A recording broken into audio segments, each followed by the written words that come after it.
Hello and welcome to my year-long project, Microeconomy. My name is Kaya Chat. I teach at the Journey School located in Columbia, Maryland, where I teach grades 7th and 8th. I teach language arts, history, and science. The original goal of the project was to find a rhythm and organization to our microeconomy curriculum. The concept of microeconomy was new to me, and I was committed to learning more and devising a way to make it sustainable and connected to our daily curriculum. Some initial challenges to the microeconomy system was the school space. Our school had just moved from a large farm space to a small urban space shared with several faith organizations.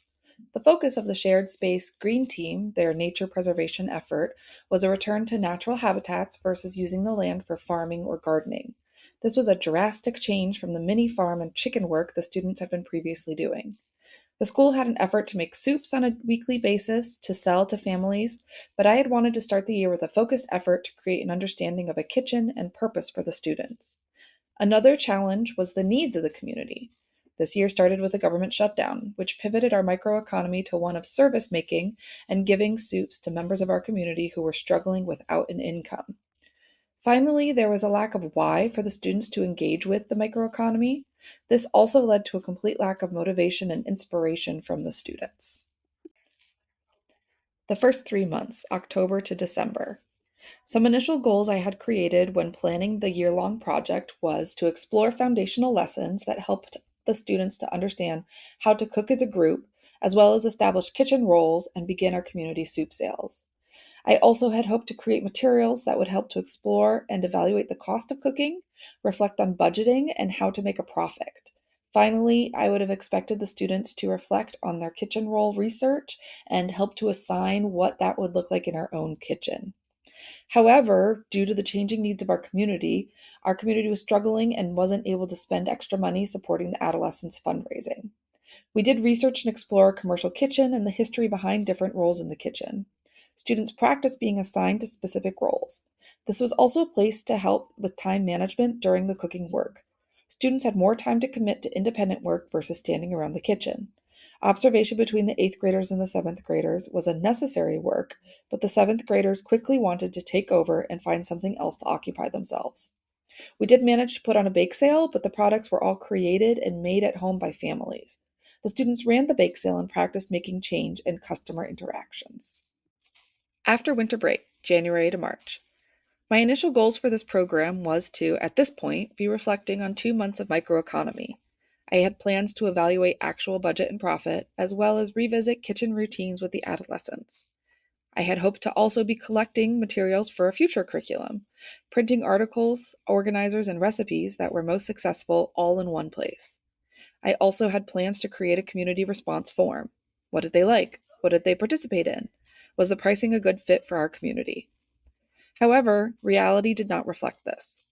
We had to have a meeting in early February about the struggle that our microeconomy had had this year. This was a struggle also for the head of the school, who used to be the adolescent guide.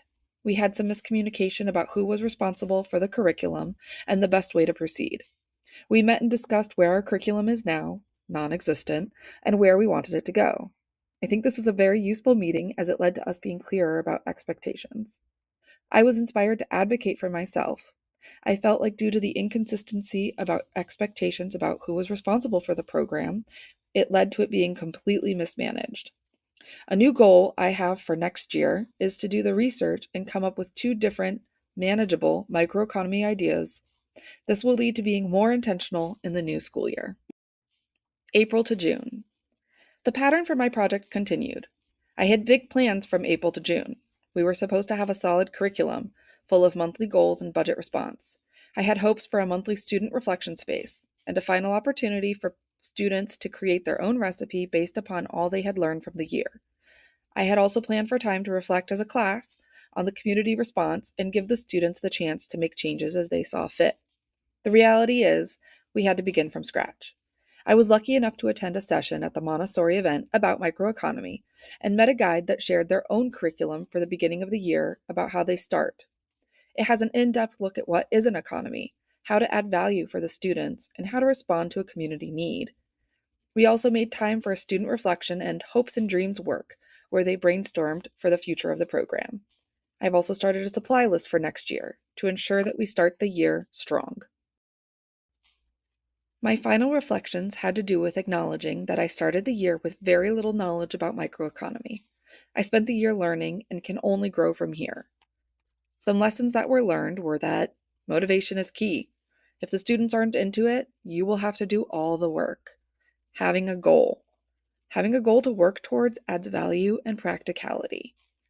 Answering the question why. The student buy-in makes all the difference. Students need an answer to the question of why they're doing something. Student-led. This is the practical life experience for an adolescent. Clear expectations. Being on the same page with admin and staff will make the work feel less chaotic. And finally, community buy-in.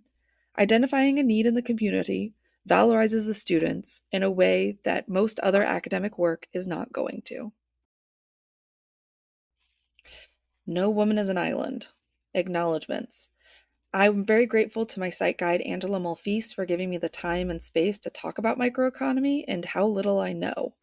I also wanted to say thank you to the session guide from the Montessori event, Sylvia Glasgow, for sharing her curriculum and also giving me some time and space to pick her brain. I am finally grateful to our head of school, Christina Thomas.